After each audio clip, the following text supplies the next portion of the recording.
Comment éviter les pics de glycémie et les gros coups de fatigue après un repas? Par exemple, quand tu consommes un bon steak avec des pâtes, que les pâtes soient de très bonne qualité et le steak de très bonne qualité, et ben regarde bien, t'as que 3 grammes de fibres. Et je rappelle que c'est recommandé de consommer en moyenne 30 grammes de fibres par jour.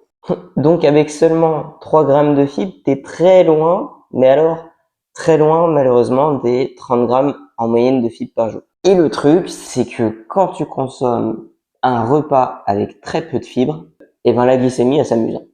Parce que ce qui évite les pics de glycémie, c'est les fibres. Les fibres ralentissent l'absorption du sucre, et donc ça évite les pics de glycémie, et donc tu protèges ton pancréas et ton foie qui ne sont pas surchargés d'un coup, et en plus de ça, ça protège du diabète. Donc, si tu veux éviter un pic de glycémie et un coup de fatigue après ton repas, fais attention à consommer un repas riche en fibres.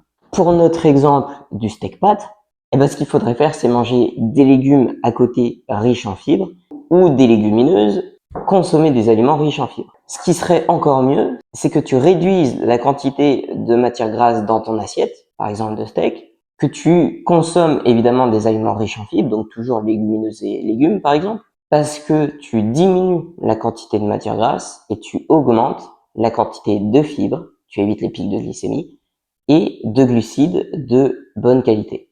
Et pourquoi ça? Parce qu'une alimentation riche en glucides de qualité et en fibres prévient de certaines maladies chroniques, comme par exemple le diabète. Voilà ce qui peut expliquer ton coup de fatigue et tes pics de glycémie après un repas. C'est sûrement que ton repas n'est pas assez riche en fibres.